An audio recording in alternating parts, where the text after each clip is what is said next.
Good morning. It's Wednesday, August 31st. I'm Steve Rand. This is Eric Sapanik, and this is the Gold Spot.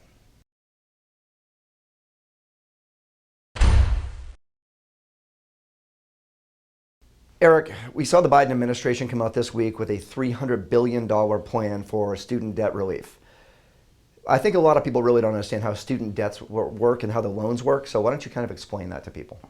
Be glad to. So this is something that comes from, first of all, it starts with the Congress, goes to the Senate, signed by the President every single year to appropriate grants and how much financial loans will be given to the Department of Education. So it comes first from the U.S. taxpayer money. Now, after that happens, when they repay their loans, that comes from 10 different loan management companies that are also owned by the federal government.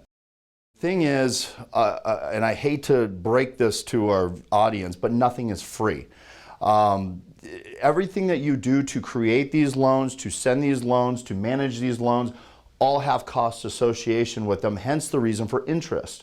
But the other thing is, when the U.S. taxpayer pays into this, the whole idea behind this is that it returns back to the Treasury at some point of time with interest in order to make not only an investment in the students in the country, but also to the U.S. taxpayer. By just eradicating that, it really basically sets up not only a huge problem for our money system, but also after the PPE loans, I know that when we were speaking, you said that, hey, what about potential of mismanaging or fraudulent activities? Steve, can you tell us a little bit more about that? Well, yeah, I mean, you've read so much about this over the course of the last year or so that there's so many of these PPE loans were given to companies that didn't need the money. I mean, Nancy Pelosi's husband received, his company received a huge amount of money, for instance.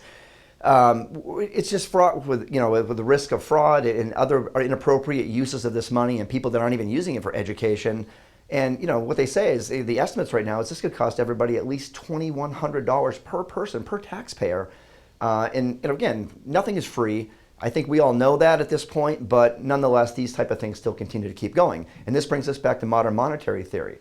Once again, we've been talking about this for years now, especially in the beginning of when the COVID shutdown stopped. And they started talking about printing all this money, which we have. We increased our money supply by over 40% in just 1 year. On top of that, now, the Greenpeace deal, which was, or whatever they want to call it, for $750 billion. But think about what was in that last bill before they're now trying to give away more money. And that was appropriating money to hire over 87,000 IRS agents. Once again, modern monetary theory, one of the theories is that debts don't matter, but eventually you have to start taking that money back. And now we're going to we're going to over double our IRS force, and then along with that, doing things like buying 5 million rounds of ammunition along with it. That makes no sense on any level unless it's militarized to a certain extent, and this is the way that they're planning on taking it back. But here's the thing you really need to think about. The top elite, that's what they always point at, saying they need to pay their fair share, but then they talk about numbers like $400,000 a year or more.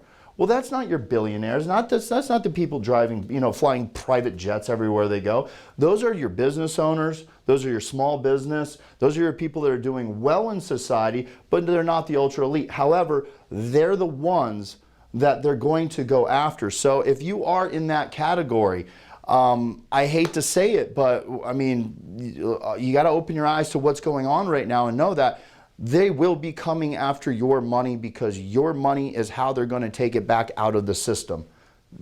Nothing else makes sense at this point. Yeah, no question. They're not, the target audience here is not the billionaires, it's the middle class and the upper middle class. Thanks for joining us again on Gold Spot. We'll see you next time. Have a great weekend.